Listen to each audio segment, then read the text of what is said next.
Buenas tardes. En primer lugar, muchas gracias por la asistencia a todos los invitados, simpatizantes, coordinadores, diputados y especialmente a Ignacio Garriga, presidente del Grupo Parlamentario Vox en Cataluña y secretario general del partido. Damos inicio hoy a las jornadas Fórum Social con el objetivo de devolver al debate público cuestiones cerradas en falso por los consensos. Esos consensos, construidos a espaldas de los españoles y cuyas nefastas consecuencias padecemos hoy todos.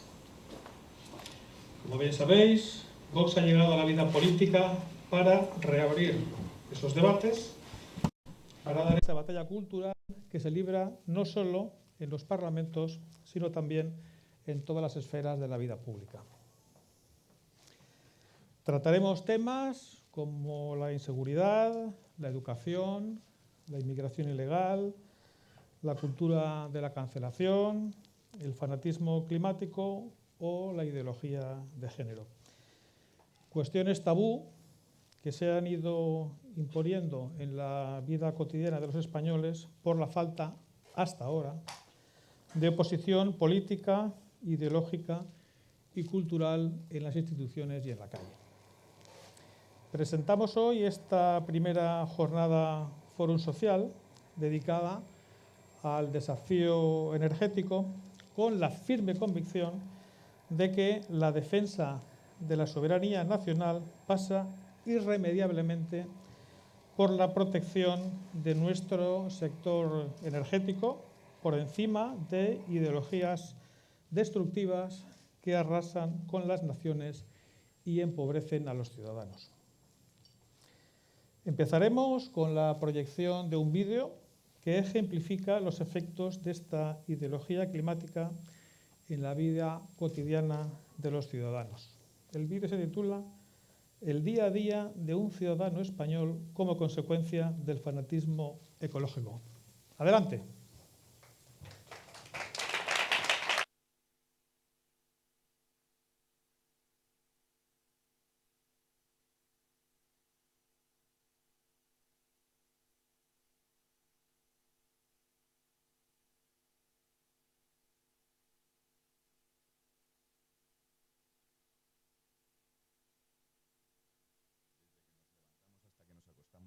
Pagamos un alto precio a causa del fanatismo climático de unos pocos. Los precios de la energía no paran de aumentar y a causa de esto, todo lo que compramos y consumimos. El precio de un café con leche, sin ir más lejos, se ha incrementado un 60%, del €1,20 que costaba no hace tanto hasta los casi 2 euros. Ir a trabajar también es más caro que nunca. La demonización de los vehículos a motor encarece los precios de la gasolina. Más del 50% de lo que pagamos de gasolina son impuestos. Desde 2019, por si esto fuera poco, entró en vigor la nueva ley de consumo de hidrocarburos que elevó en más de 7 céntimos el precio de la gasolina y el diésel.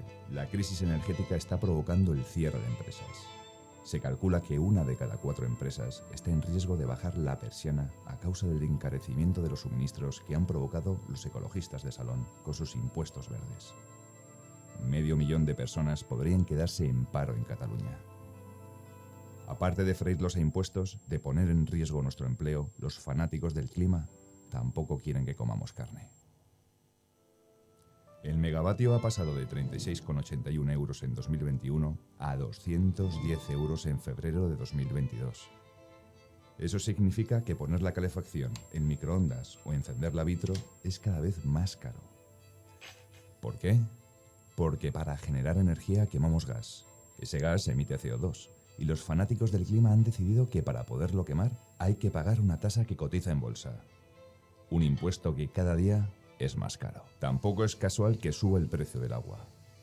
El gobierno ha destruido 108 barreras fluviales en España en la peor sequía de los últimos 40 años. Pero luego, la falta de agua es culpa de la sequía. Tu día a día, por culpa del fanatismo climático, es cada vez más difícil.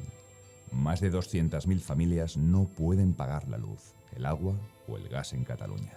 Mañana puedes ser tú.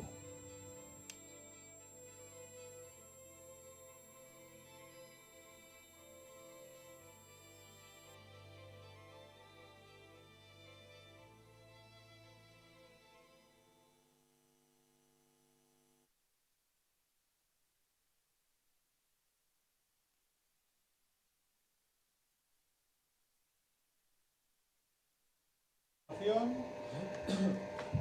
Ignacio Garriga inaugurará la jornada y se dirigirá a los aquí presentes para explicar la propuesta de Vox sobre soberanía energética frente a esta ideología climática que nos aboca a la dependencia, a la pobreza y, en definitiva, a la pérdida de soberanía. Ignacio, adelante. Gracias.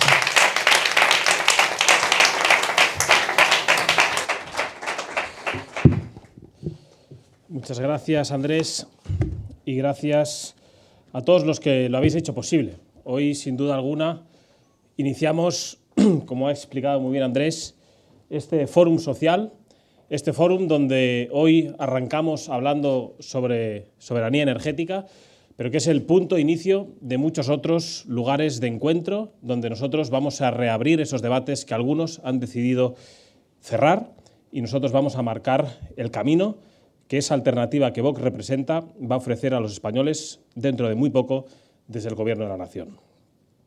Sin ir más lejos, ya voy a entrar en materia y quiero empezar haciendo referencia a esas agendas climáticas que hacía referencia el vídeo, a esas agendas climáticas decididas en grandes despachos todas esas agendas tienen algo en común, y es que solo contienen limitaciones para la gente corriente. Esas limitaciones que padece la gente corriente nunca las padecen esas élites que las deciden y nos las imponen a todos nosotros. Esos defensores de la mal llamada transición energética han vendido su fanatismo como una forma de preservar el medio natural, el medio ambiente, pero la realidad es que su intención exclusivamente es imponer una ideología. Una excusa que utilizan todos ellos para criminalizar a nuestros trabajadores, para criminalizar a nuestros pescadores y para criminalizar a nuestro mundo rural. Pero esto ya lo hemos visto antes. Lo hemos visto antes porque hemos visto cómo esas élites también nos han impuesto un modo de vivir en otros aspectos. Unas élites que hay que repetirlo siempre que hablemos de ellas, están absolutamente desconectadas de la situación y de las vivencias de las personas corrientes, muchas de las cuales estáis aquí hoy entre nosotros. Esas élites, las mismas que nos han impuesto su agenda, como por ejemplo en el tema de la inmigración ilegal, quienes nos abrieron las puertas de nuestras fronteras, los mismos que no padecen lo que vosotros padecéis, los asaltos, las violaciones, los atracos, en definitiva, los problemas de seguridad en nuestras calles. Esas agendas que promueven las élites son las mismas, y en este caso, referenciando al tema climático, son las mismas que os dicen a vosotros que no podéis circular con vuestro vehículo diésel como si pudierais permitiros pasear con un vehículo eléctrico. No podemos permitirles, y por eso estamos hoy aquí montando estas primeras jornadas en este fórum social, para decirles que no les vamos a permitir que nos den lecciones de conservación del mundo rural ni del medio ambiente. Que no vamos a permitirles que desde sus despachos, quienes no han pisado un campo en su puñetera vida, les digan a los que han cultivado el campo a lo largo de generaciones que tengan que darles lecciones de nada. No le van a decir cómo tienen que cuidar el campo, como os he dicho, a quien lleva viviendo de él durante muchas generaciones. Y mucho menos a quien está dedicado en cuerpo y alma a cuidarlo y a perseverarlo y a darlo en herencia a generaciones futuras. Nosotros, y también es importante hoy reafirmarnos aquí, decir que nosotros somos conscientes y los principales valedores de la naturaleza. Somos los principales valedores de que efectivamente hay que conservar nuestra naturaleza, lo que hemos heredado de nuestros padres y de nuestros abuelos, pero siempre respetando la calidad de la vida de las personas, de todas las personas, y no cargando sobre los hombros de la gente corriente, en definitiva de los ciudadanos españoles, un peso que no les corresponde. La religión climática, como sabéis, está detrás de muchísimos de los males que hoy padecemos. Está detrás de muchísimos problemas que padecen empresas y trabajadores corrientes. Y es curioso, aunque el tiempo cada vez nos da más la razón, solo es Vox el que denuncia permanentemente las consecuencias de dicha agenda y quien ya avanzaba desde hace muchísimos años las consecuencias que traería su fanatismo climático. Desindustrialización, ataques a nuestro campo, hasta la subida, como padecéis todos vosotros, de los combustibles, de la energía y de todos y cada uno de los productos básicos. Además, por supuesto, de los innumerables impuestos y restricciones que pasan por encima de todos los trabajadores corrientes, mientras, como he dicho antes, los verdaderos culpables siguen enriqueciéndose y criminalizando permanentemente a quienes no tenemos la culpa. Son esas grandes agendas climáticas las que dictan que se cierren centrales y se cierren fábricas. Son esas grandes agendas climáticas las que hacen imposible competir a muchos de nuestros productos que se han trabajado en nuestros campos. Son esas agendas climáticas las que están generando un modelo energético dependiente de países del exterior y que multiplica los precios de nuestras facturas. Aquí, en Cataluña, lo podemos comprobar fácilmente. Mientras Francia se dedica a abrir numerosas centrales nucleares, aquí, en nuestra tierra, de la mano, como no puede ser de otra manera, del Gobierno nacional, ponen todos sus empeños para cerrar las centrales que tenemos en nuestra tierra, para, a continuación, importar la energía y, eso sí, contaminar con el transporte mientras nos las traen. Aunque en su caso, hay que decir que no solo se debe al fanatismo climático. Es decir, el separatismo no se mueve exclusivamente por su fanatismo climático, cuando piensa en cerrar las centrales nucleares o cuando piensa en ponernos más trabas en torno a todo el tema climático. No, el separatismo tiene otro interés, que es contribuir a que todos los catalanes vivan peor que las generaciones que les precedieron. Y esta nueva religión climática que todos estáis sufriendo le ha venido muy bien al separatismo, porque ha encontrado un nuevo aliado para seguir aumentando los impuestos y expoliando fiscalmente a las familias trabajadoras. Pero ¿cómo no van a querer, verdad, expoliaros a impuestos y seguir robándoos el dinero de vuestro trabajo y de vuestro esfuerzo si luego sabemos a qué lo destinan? A malversar el dinero que con tanto esfuerzo habéis contribuido todos vosotros a las arcas del Estado. La situación, en definitiva, a la que nos lleva la nueva religión climática, el separatismo de la mano del Gobierno de la Nación, se resume en más pobreza y en menos libertad para todos los españoles. Los perjudicados de estas medidas, os lo he dicho, no son los políticos que las aprueban desde sus sillones, porque esos mismos políticos que las aprueban desde sus sillones tienen el botón para subirse sus sueldos y afrontar las consecuencias de sus nefastas políticas. Y tampoco son los perjudicados esas grandes élites que deciden las agendas que deben imponer ciertos partidos políticos y ciertos movimientos, porque, como os he dicho, son esas élites los que ven a diario cómo crecen sus cuentas corrientes a costa de las políticas que imponen a las familias trabajadoras. Por tanto, podemos concluir que ellos no son los perjudicados. Los verdaderos perjudicados son las clases medias y las clases trabajadoras. Lo es el agricultor, al que le obligan a desguazar su tractor y que no tiene dinero para sacar adelante su trabajo. Lo es el trabajador, que se ha quedado en el paro por culpa del cierre de esa fábrica en la que llevaba trabajando 20 años. Y lo es el autónomo, al que le niegan repartir sus productos por el centro de las ciudades porque no lleva un coche eléctrico y porque le dicen que su coche de diésel contamina. Y son los perjudicados las familias que tienen que elegir entre poner más alta la calefacción o pagar las facturas de final de mes. Hace años, y también es importante destacarlo en este foro social que inauguramos hoy, nuestro presidente nacional, Santiago Abascal, ya denunció la realidad de esas agendas climáticas, ya denunció los problemas que traían consigo, ya denunció, en definitiva, que esas agendas climáticas, promovidas por élites y por políticos, provocaban la destrucción de nuestra industria, de miles de puestos de trabajo, que generaban mayores trabas burocráticas que impedían a las pequeñas y medianas empresas incluso su propia supervivencia, y denunciaba ya cómo la dependencia energética se traduciría en facturas cada vez más altas a muchas de las familias que hoy ni siquiera pueden llegar a final de mes. Y solo Vox, en ese momento y hoy, es el único partido político que está alzando la voz contra esas élites políticas y esas élites económicas, y una vez más tenemos que decir que teníamos razón. Nuestro suministro energético, como bien sabéis, y luego estoy convencido que se darán detalles de ello, depende de tantos factores, hoy en día, depende de tantos factores que en cuanto se mueve una sola pieza, salta absolutamente todo por los aires. ¿Y quiénes son los que pagan la factura? Los españoles corrientes. Hace años, cuando nuestro presidente nacional denunciaba nuestra dependencia energética y denunciaba a las agendas climáticas como los principales responsables de lo que vendría y de lo que ya estamos padeciendo, nos llamaban locos.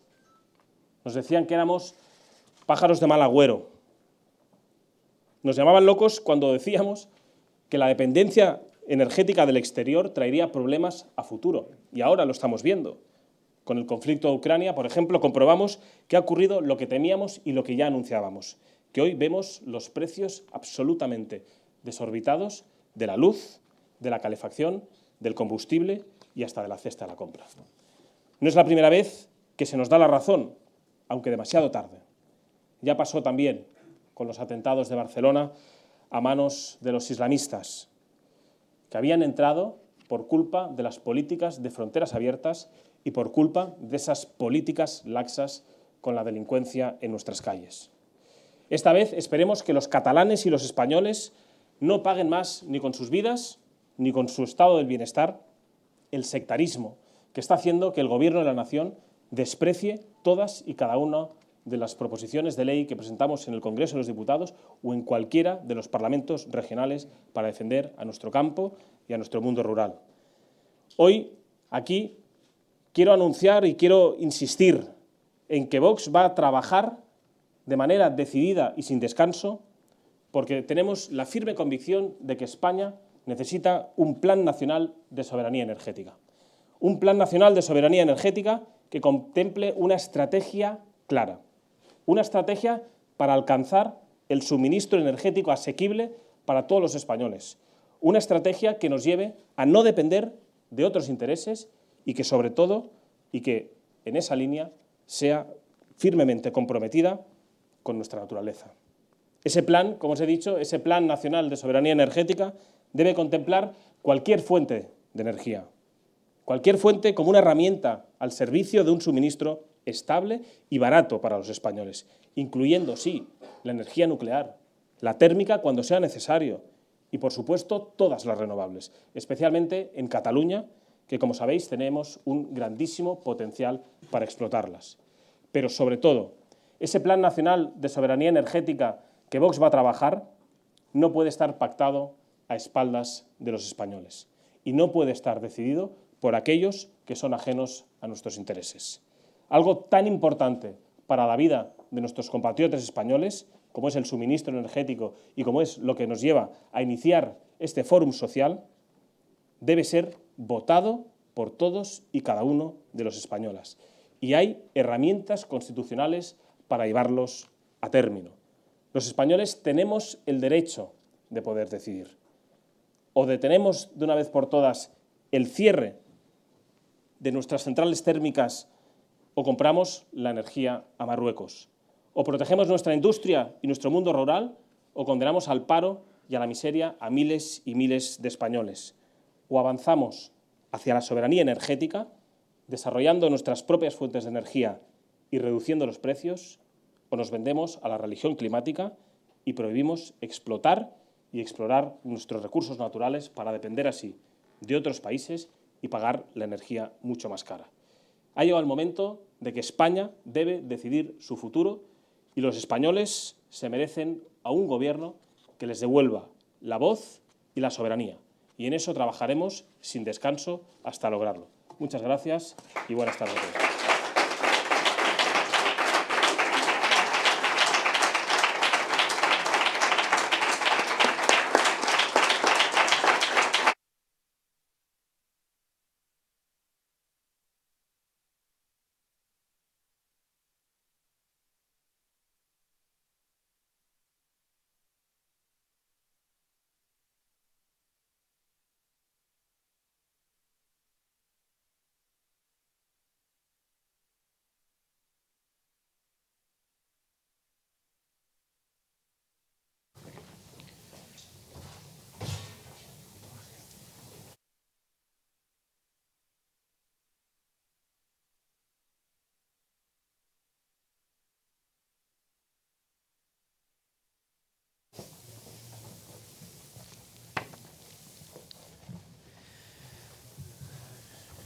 Gracias, Ignacio, por tus palabras.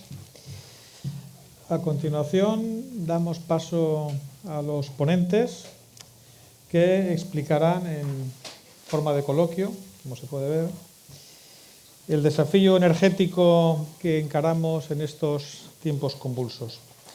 Para ello contamos con la presencia de... Adelante, por favor.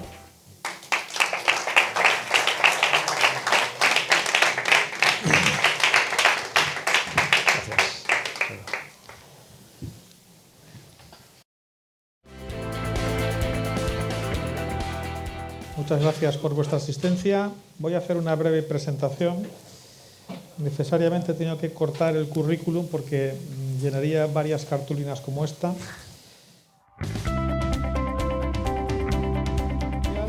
Experto en cuestiones geopolíticas y energéticas. Ha trabajado en empresas de todo el mundo relacionadas con el sector como Goldman Sachs, PetroChina, Unión Fenosa Gas y otras. En su formación cuenta con un máster en negocio energético por Enerclub, un MBA por la Escuela de Negocios IMD de Lausanne, me parece que es, y un máster universitario en estudios estratégicos y seguridad internacional por la Universidad de Granada. También ha colaborado con el GES, el Grupo de Estudios Estratégicos de España. Y le acompaña Manuel Acosta, diputado, compañero y amigo de Vox en el Parlamento de Cataluña por la provincia de Barcelona. No le gusta que lo diga, pero lo tengo que decir. Es doctor en filosofía, es una persona modesta y no quiere que digamos su currículum. Doctor en filosofía, como he dicho, máster en literaturas hispánicas, licenciado en geografía e historia y profesor de secundaria y bachillerato, y en el Parlamento de Cataluña es portavoz en las comisiones de Cultura y Educación. Muchas gracias y adelante.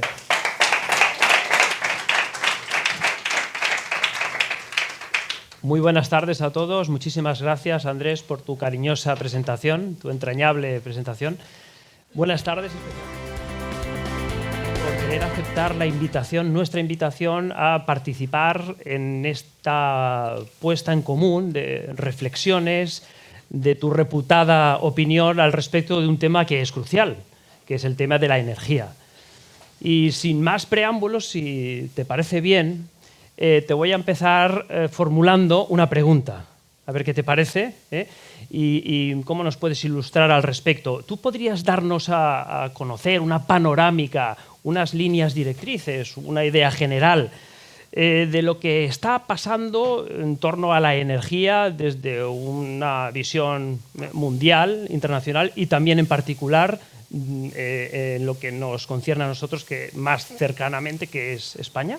Y si me permites una subpregunta, ¿cómo afecta esta situación, que nos vas a ilustrar tú, a la subida de precios en general? Bien, primero de todo, muchas gracias por esta oportunidad. Es un placer estar con vosotros y bueno, un honor. Pues sí, la verdad es que estoy encantado porque por primera vez en toda la carrera profesional pues somos la punta de lanza, ¿no? Los del sector energético, porque salimos en todos los titulares de todos los telediarios de hoy en día, de todos los canales, ¿no? ¿Qué está pasando? Bueno, lo que está pasando no tiene precedentes. Tenemos una situación realmente preocupante, yo creo, desde el punto de vista energético, pero económico, ¿no? Porque nos afecta a los bolsillos y porque nadie se atreve a dar fin a esta escalada de precios que estamos teniendo, ni se visibiliza una solución a corto plazo. Yo creo que va para largo, se podrá contener, hay muchos parámetros de los que podemos comentar, pero esto es como lo de la inflación, ¿no? La inflación sube y baja, pero los precios se quedan. El precio de la energía, por desgracia, yo creo que se va a quedar. No a los niveles que tenemos ahora, pero sí que van a ser mucho más altos de lo que hemos visto estaban hace un año, ¿no?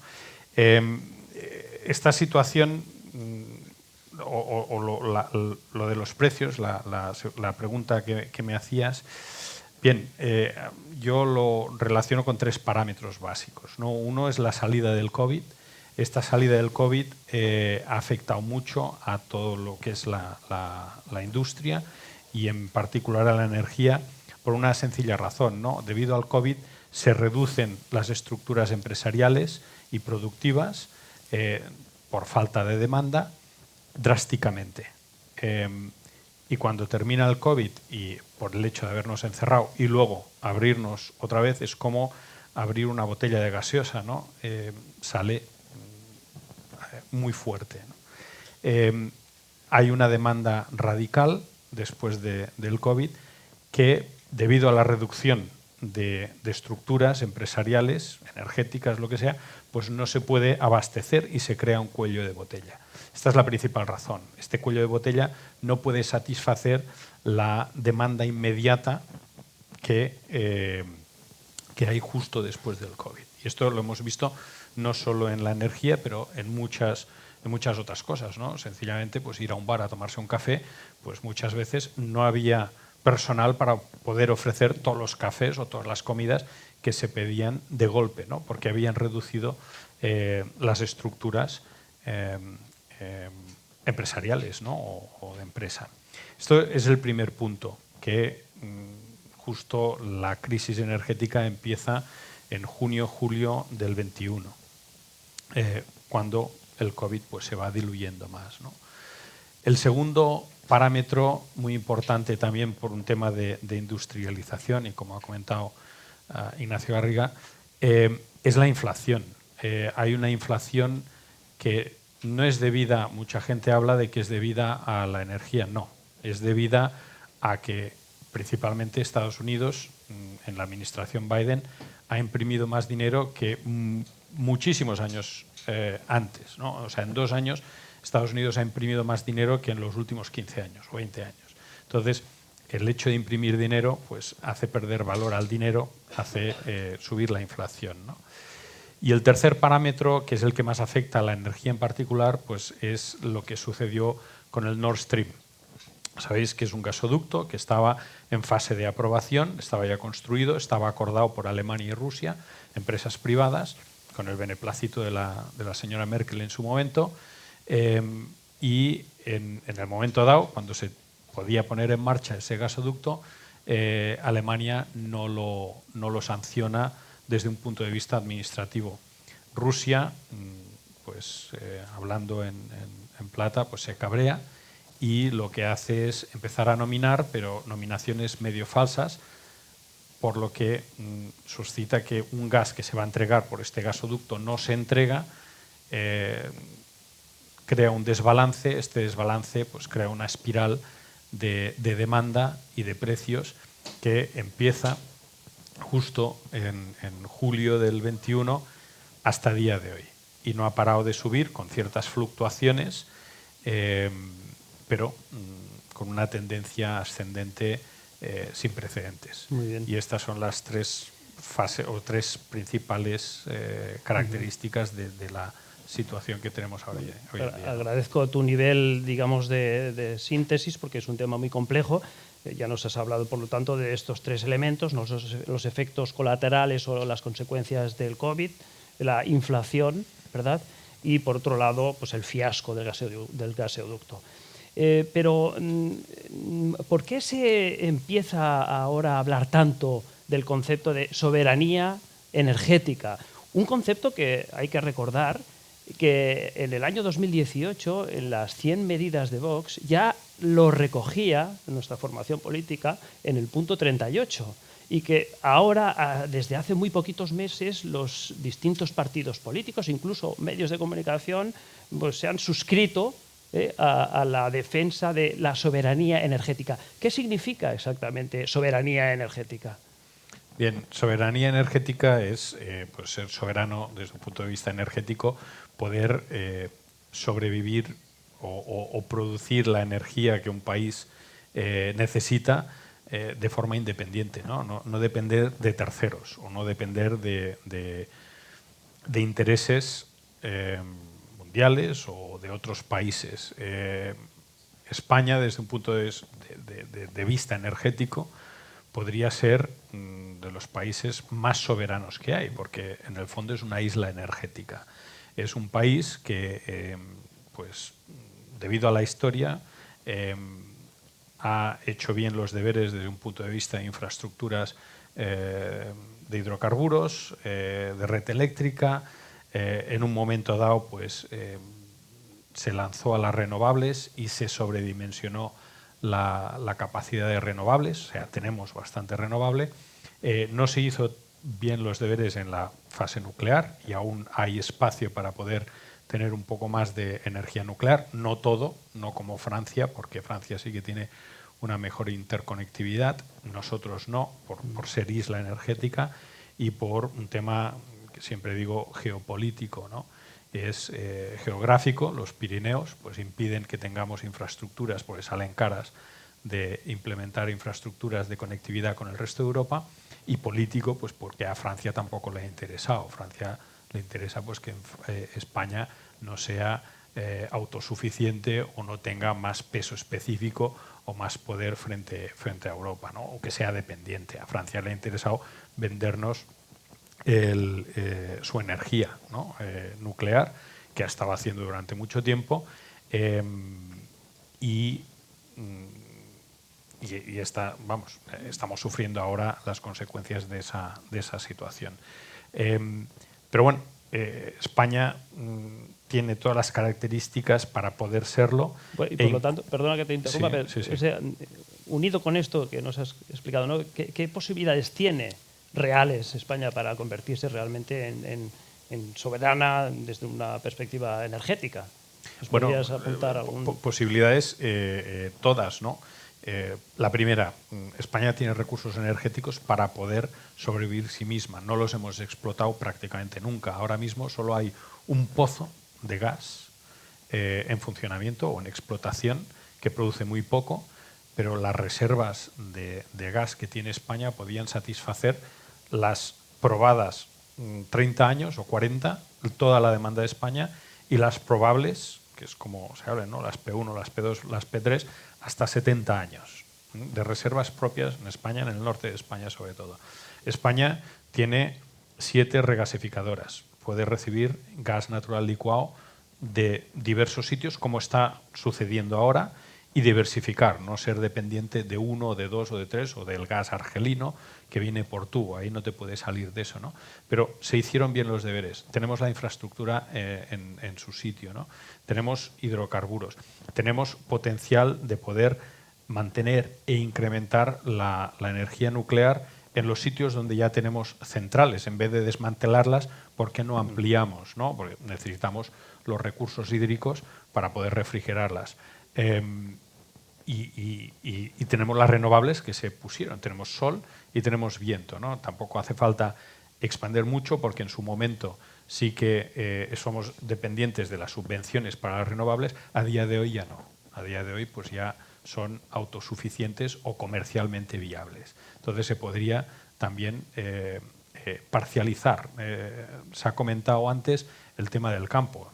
Tenemos muchísimo campo, podríamos tener recursos para poder alimentar, parcializar o tener nichos de autoconsumo en el campo debido al sol, debido al viento, incluso debido al biogás, ¿no? Tenemos mucho ganado, podríamos aprovechar los residuos para generar biogás y tener plazas de autoconsumo, ¿no? Y no ser dependientes de todo lo que nos viene de fuera. El último punto para poder ser soberanos es también poder ofrecer el sobrante para el tema del balance a terceros países, ¿no? Y ahí sí que falta interconectividad pues, con Marruecos, con Portugal o con Francia.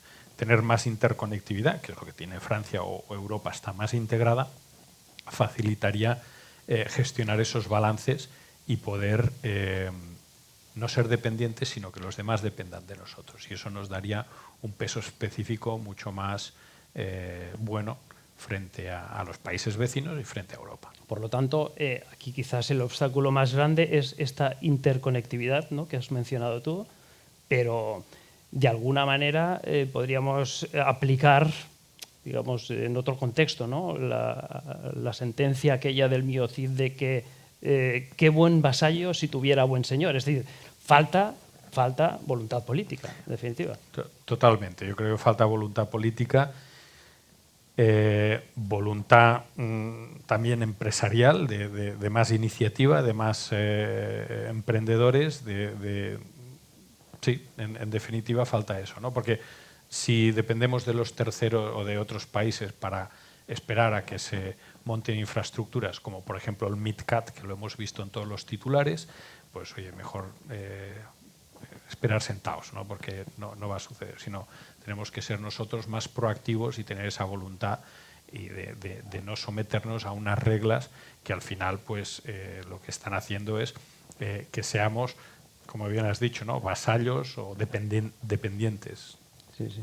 Y cambiando un poquito de tema, no mucho, pero un poco sí, todo esto que estamos comentando, ¿cómo se relaciona con el cambio climático? ¿No? A veces parece que es como una panacea que lo soluciona todo, en lo que te puedes excusar en pronunciar este sintagma de cambio climático, ¿no? ¿Cómo repercute en la situación actual? A ver, el cambio climático, yo creo que tal como se está vendiendo hoy en día, efectivamente, lo ha comentado Ignacio Garriga, es una religión y se está vendiendo como religión para sustituir otros, es el opio del pueblo, ¿no? El pueblo necesita opio, pues le vamos a dar opio, pues en este aspecto, al menos a mí, el que me concierne, es sobre el cambio climático. Hay que tener claro una cosa, que hay cambio climático, sí, es una cosa sin duda, clarísima, pero relativo. ¿Nos afecta?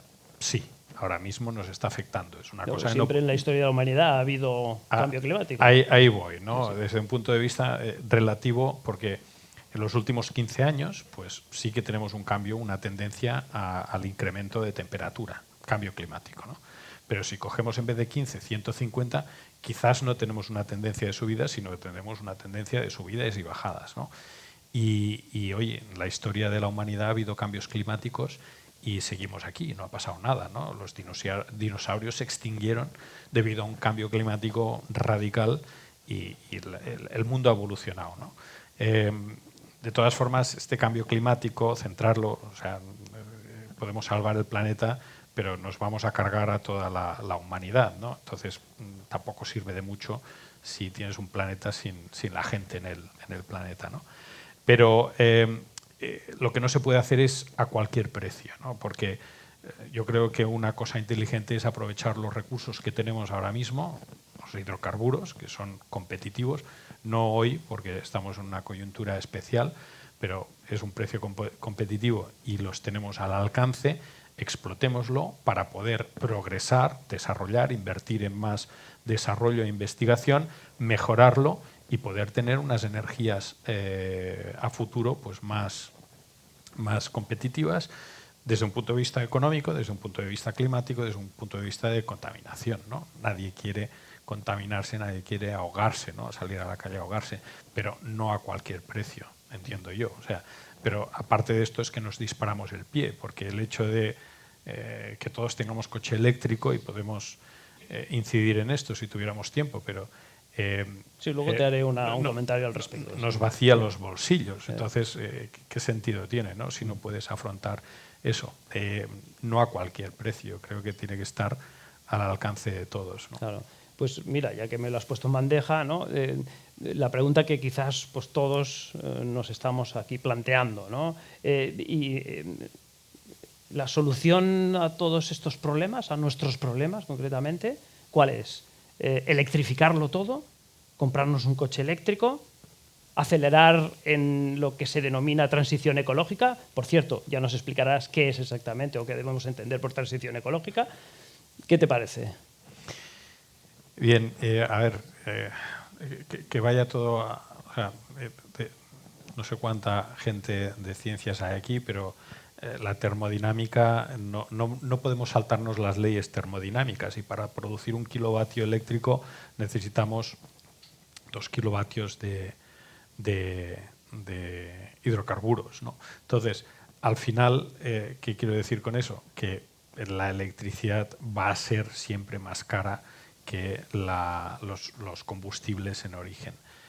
si les quitamos los impuestos, si les quitamos todas estas cosas que van añadiendo y que van encareciendo la factura. Que al final también son fruto de ser dependientes de terceros. Si nosotros tuviéramos nuestros propios recursos, no necesitaríamos cargarlo tanto con impuestos. A ver, la solución electrificar. Está bien electrificar, está bien siempre y cuando se pueda progresar y se tenga unos rendimientos más altos de los que tenemos ahora. Hemos visto, pues, por ejemplo, para que nos entendamos todos, el aire acondicionado en casa, pues el rendimiento ha subido muchísimo. Quiere decir, hace unos años, ¿os acordáis? Si tú mirabas la factura de electricidad debido al aire acondicionado, era mucho más cara. ¿Qué quiere decir? Que con 1 kilovatio eléctrico, pues refrigeramos más la casa o calentamos más. Entonces suben los rendimientos. Y eso es debido a que ha habido un progreso. Y esto es necesario, pues, que se haga de una forma sostenible.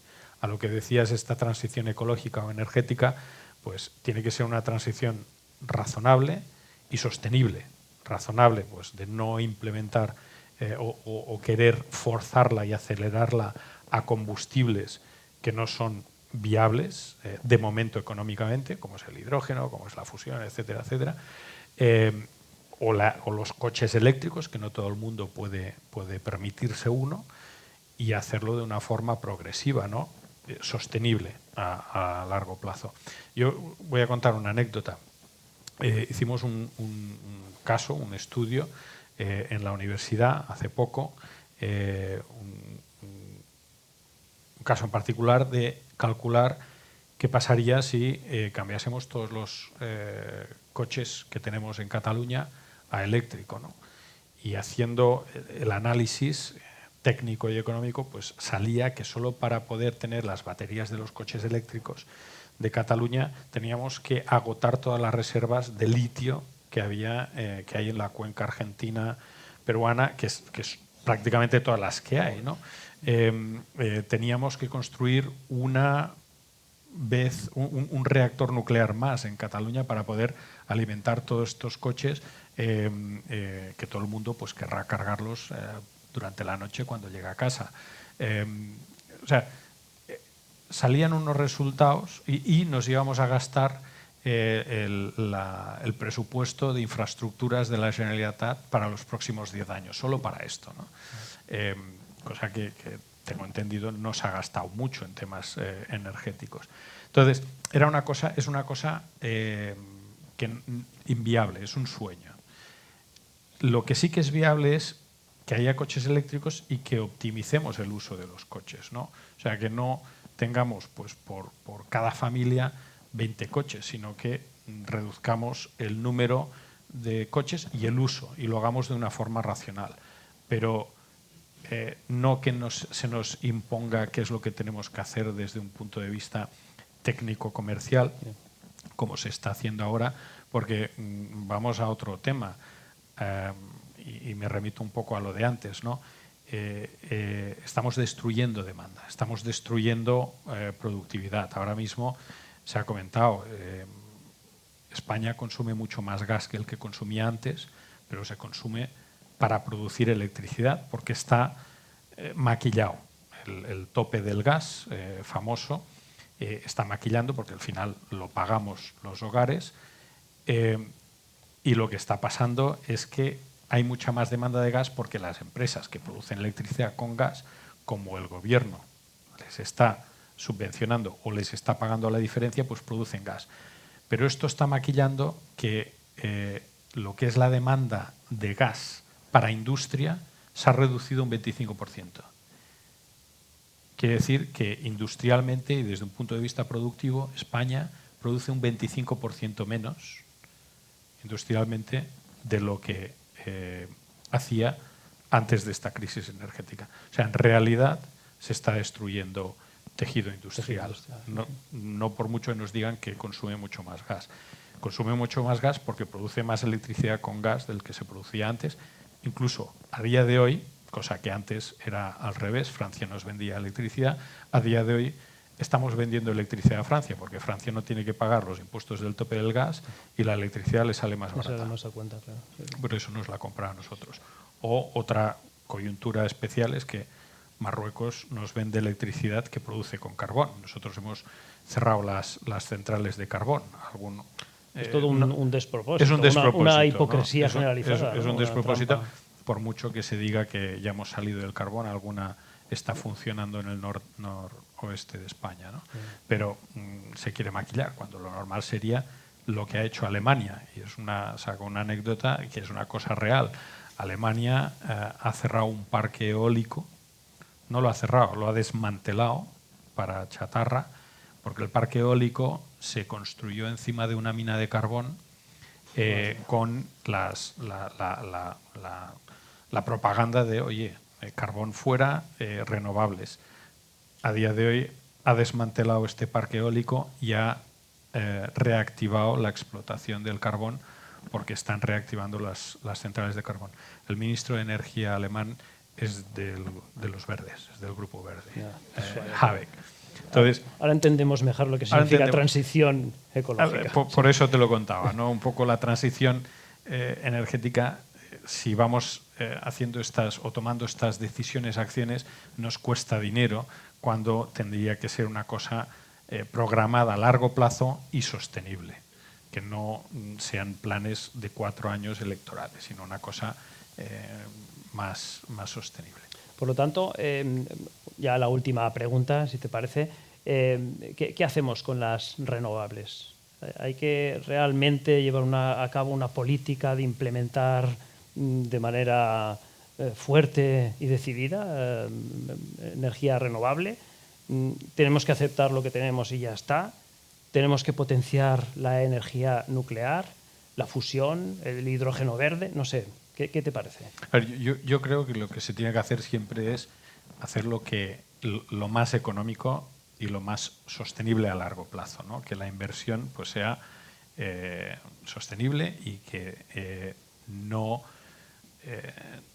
destruya valor a la gente que lo va a usar, ¿no? Entonces, imponer las cosas a la fuerza muchas veces es porque no es sostenible, lo tienes que estar financiando. Entonces, renovables, yo creo que sí, pues las renovables son buenas, ¿no? Desde un punto de vista, sobre todo, de autoconsumo. Sí, porque el rendimiento no se puede equiparar, ¿no? El rendimiento a las fuentes de energía tradicional. No es tan bueno, pero desde un punto de vista económico, que ya tiene sentido. Pues, oye, una granja, estábamos hablando, hemos oído del campo, tenemos que ayudar al campo, ¿no? a que retome, a que se produzca. Entonces, llevar una línea eléctrica de una subestación oye, puede ser más caro que instalar unos paneles solares, entonces, o un biogás. Oye, pues hagamos algo puntual, parcializar, ¿no? Autoconsumo, y esto yo creo que es muy positivo a largo plazo para todo el tejido del sector primario, el tejido industrial, etcétera, etcétera. Entonces, no hay que demonizar las renovables, yo creo que son buenas, siempre y cuando, desde un punto de vista económico, tenga sentido y desde un punto de vista sostenible, ¿no? Nucleares, exactamente lo mismo. Está demostrado, la nuclear es la energía a largo plazo más barata y más limpia.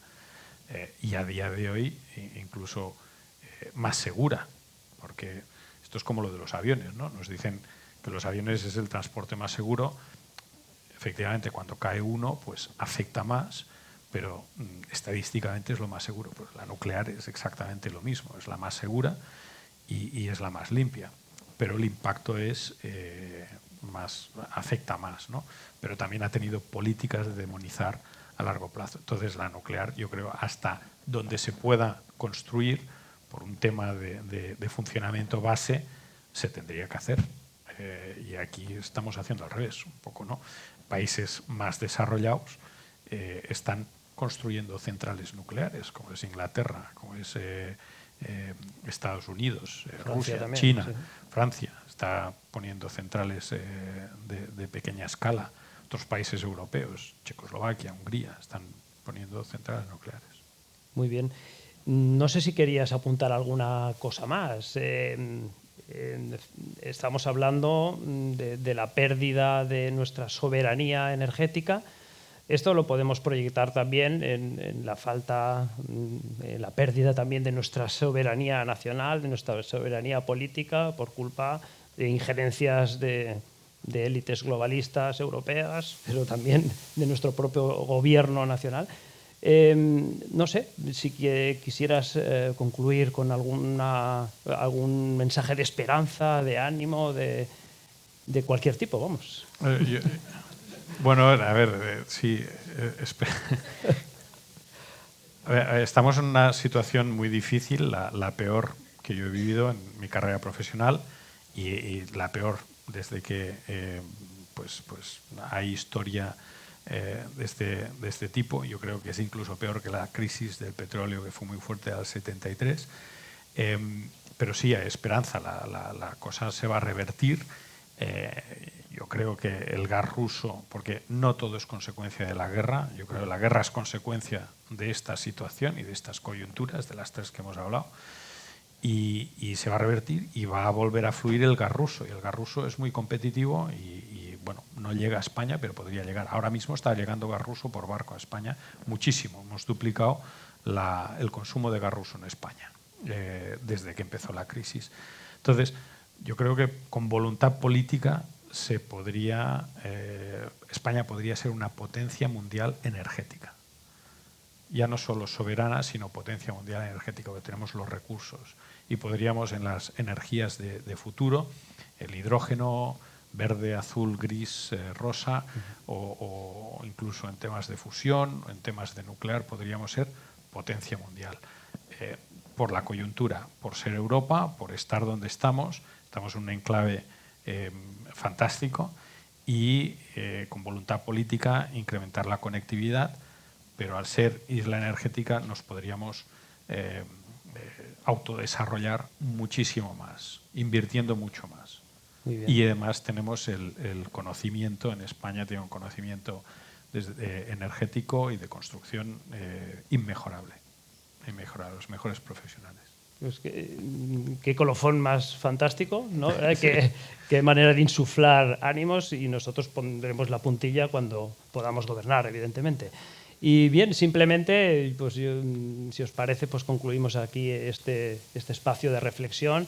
Te agradecemos muchísimo realmente tu elocuencia, tu saber hacer y explicar, que es fruto realmente de tu experiencia contrastada y realmente te lo agradecemos muchísimo y bueno, pues aquí nos tienes a tu disposición para todo lo que haga falta. Igualmente, muchísimas gracias. Sí.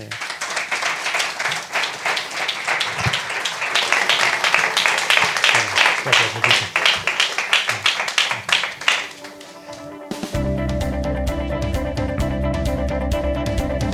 Magnífico coloquio. Es curioso, como siempre se habla de un otoño caliente, ¿no?, por las diferentes intrigas políticas, pero este otoño y este invierno van a ser sin duda fríos para las familias españolas, a las que los gobiernos de izquierda a derecha del arco parlamentario han puesto en situación de grave vulnerabilidad energética con sus delirios ideológicos. Por eso, desde Vox vamos a ser firmes en la defensa de los intereses de los ciudadanos por encima de los intereses de los fanáticos del clima. Porque la soberanía energética es, en definitiva, una herramienta indispensable para salvaguardar la soberanía nacional y preservar el estado del bienestar de los españoles frente al estado del bienestar de los activistas y de los burócratas. Muchas gracias a todos por su presencia, a los ponentes, a Ignacio Garriga, y nos vemos en la próxima jornada de Fórum Social. Muchas gracias a todos.